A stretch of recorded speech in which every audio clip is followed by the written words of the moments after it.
Aproximadamente no século III, havia aquela guerra, aquela disputa medonha entre Agostinho e Pelágio. Pelágio achava que só o homem era suficiente para ser salvo e não acreditava no pecado original. Por outro lado, Agostinho, somente pela graça. Eram dois extremos, né? Um acreditava que o homem estava podre, fedendo, morto, sem condição nenhuma de alcançar a misericórdia de Deus se não fosse só pela graça. O homem não tinha como tomar nenhuma atitude, ajudar, por exemplo, a Deus a ser salvo. E o outro era o contrário, excluía a graça e o homem, sim, não existia o pecado original, por si só poderia ser salvo. Então são dois extremos. Aí veio o semi-pelagianismo, no qual eu creio, que é o sinergismo entre as duas ideias, não radical de cá nem radical de lá.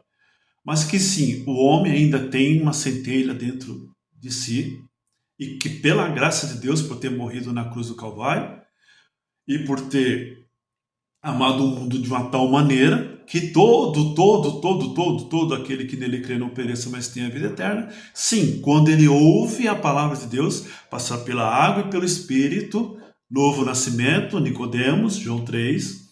Sim, ele dando ouvido, o Espírito Santo convencendo ele, através da sua palavra, ele sim coopera com a graça de Deus para que sim seja salvo. É nisso que eu creio. Amém? Porque Deus amou o mundo de tal maneira. E a fé? Sem fé é impossível agradar a Deus. E aqui o calvinismo simplesmente exclui a fé. Porque depende do homem, da vontade do homem, ou de qualquer outra coisa, ou de obras, ou qualquer feito. Porque ele já foi escolhido antes mesmo da fundação do mundo para ser salvo. Apocalipse 13:8 diz que e o cordeiro que foi morto antes da fundação do mundo já era projeto de Deus que o cordeiro viesse, Jesus Cristo morresse na cruz do Calvário para salvar os pecadores. A graça de Deus foi derramada para todos. Deus não faz acepção de pessoas. O pecado abundou, mas superabundou a graça de Deus. A salvação é para todos.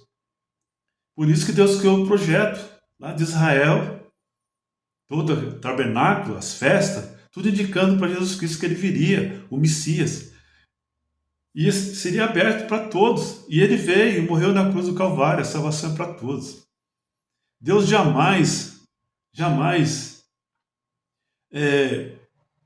pegaria um grupo pequeno para ser salvo, para ser predestinado, e os demais, a maioria, morreria. Não. Deus é justo, Deus é amor.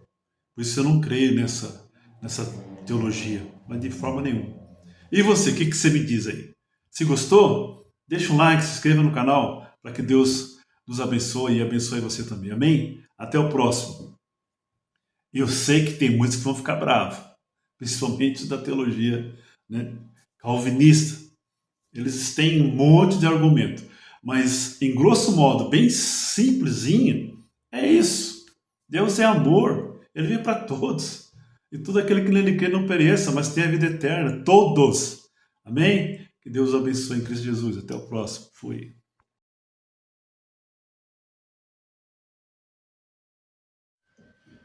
E aí, tudo bom? Seja bem-vindo em nome de Jesus, canal Interagindo com o Cristão. Se gostar do conteúdo, deixa um like, se inscreva no canal e nos ajude. Amém? Sobre predestinação, né? É uma teologia calvinista. E eu gostaria de mostrar aqui para você um livro, O Cristianismo através dos Séculos. Muito bom. Tá? Escritor Early E. Carnes. Ok?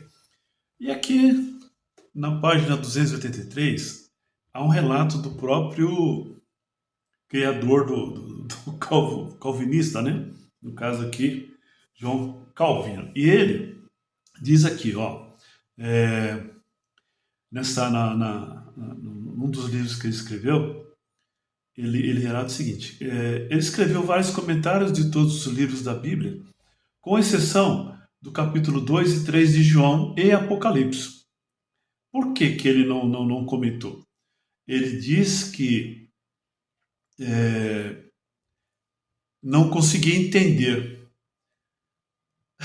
O cara, ele faz comentários sobre todos os livros da Bíblia, praticamente 66, tirando Apocalipse e esses dois capítulos de João.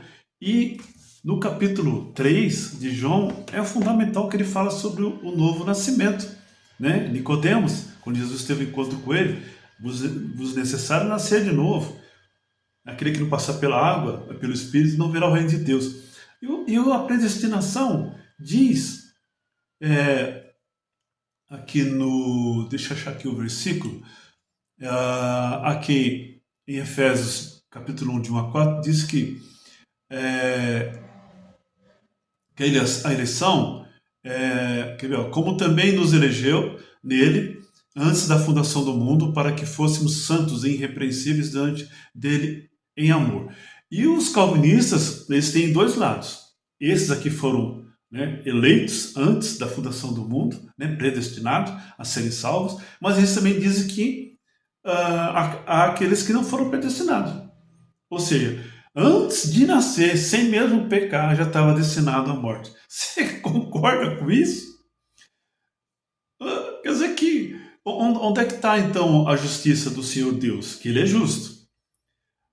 Em qualquer país, na sua Constituição, principalmente os democráticos, meu amigo, se não houver lei, não existe crime. Isso é fato, isso é direito. E para Deus é a mesma coisa na sua justiça. Ele só vai condenar lá no juízo final aqueles que praticaram o mal. Vai ter prova, está escrito no livro da vida lá, ou aliás, no livro lá anotado, livro da vida para os salvos, né? Escrito o seu nome no livro da vida para os salvos, mas existe um outro livro que terão lá relatados os seus feitos. O Deus vai apresentar para você, meu filho, você fez isso, né? Seu destino é perdição eterna. Então, como é que Deus, que é amor, vai predestinar uns para a salvação e outros para a perdição? Diz a Bíblia que ele amou o mundo de tal maneira que deu seu único filho para que todos aquele que nele crê, é a fé, aquele que não crê não pereça, mas tenha a vida eterna.